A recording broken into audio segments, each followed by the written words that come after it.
Ayan, today ay nag-crave naman ako sa mais. Nung makita ko to, kasi alam ko nga, masarap to, matamis dahil nga may balat pa. Kumbaga hindi pa siya nahanginan. At sabi dun sa binilhan ko ay bagong pitas daw. Kaya tiningnan ko muna yung laman, kung malaman siya.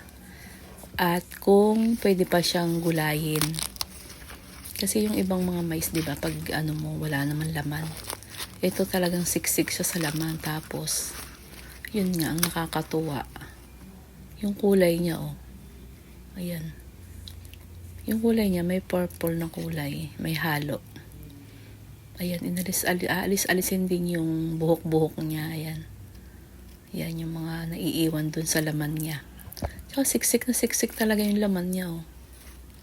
Kaya sabi ko, maganda tong gulayin, masarap gulayin. Kaso, yung asawa ko naman ayaw niya ng mas gusto niya yung ilalaga daw. At may meriendahin na lang. Ayan, oh, malambot siya, oh. Pwede pa siyang gulayin.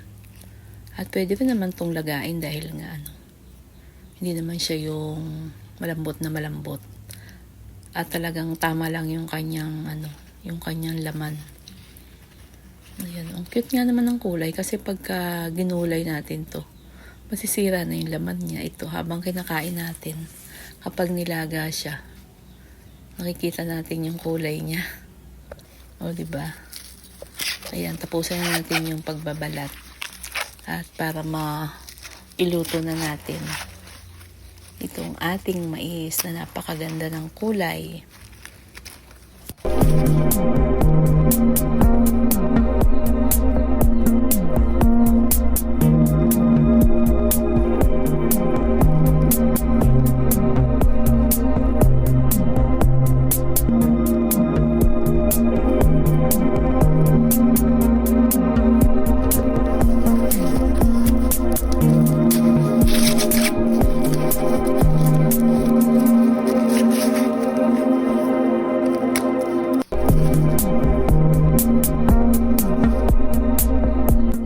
Ayan, diba?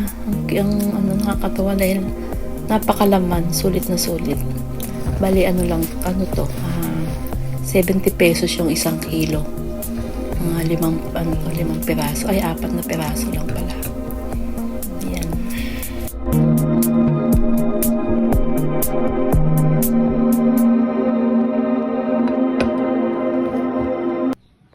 Ayan, ito na yung ating mais na nabalatan.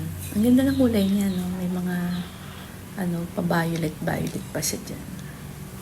Ano ba masarap dito? Gusto ko kasi dito gulayin. Pero gusto ng asawa ko nilaga.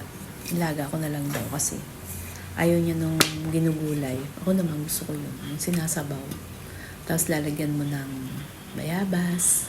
Ayaw niya kasi ng bayabas eh. Gusto ko yun o kaya lalagyan ng mga kahit anong dahon ba, yung malunggay, ganun, talbos ng kamote, yun, pwede naman yun. O, ito, ilaga na lang natin at ating meriendahin. Ayan. Ganda siguro, putol-putulin ko na lang siya para kasya sa kasirola. Oh, malakas ako, no? Ayan. Para magkasya sa kasirola.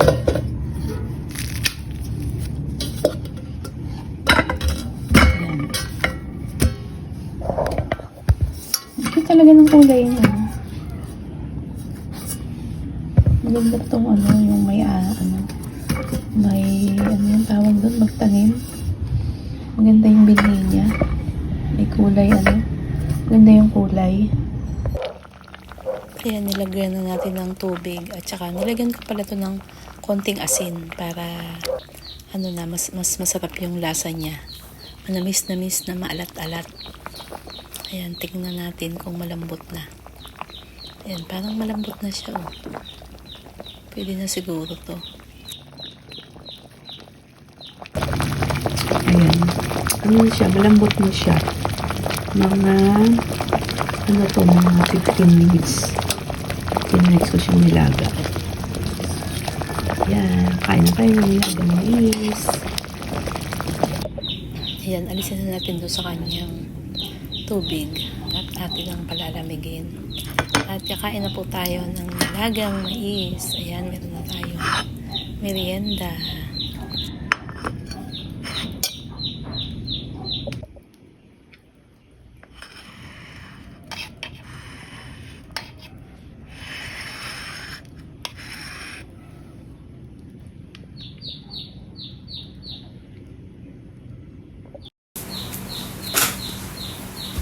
Ayan, oh. Ang sarap, oh. Ang usok. Ano ba? Kain na tayo kaso napakainit pa. Masarap to, matamis. Init na.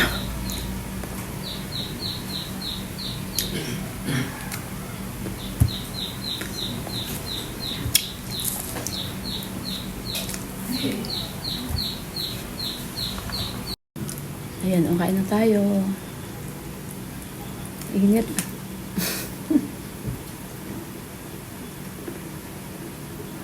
Ang sarap, ang tamis kasi nga bagong pitas.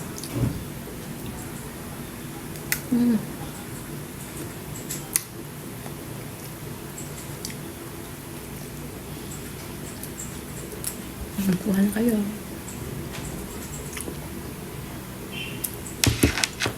And bye! See you on my next video! Mama Sakay on the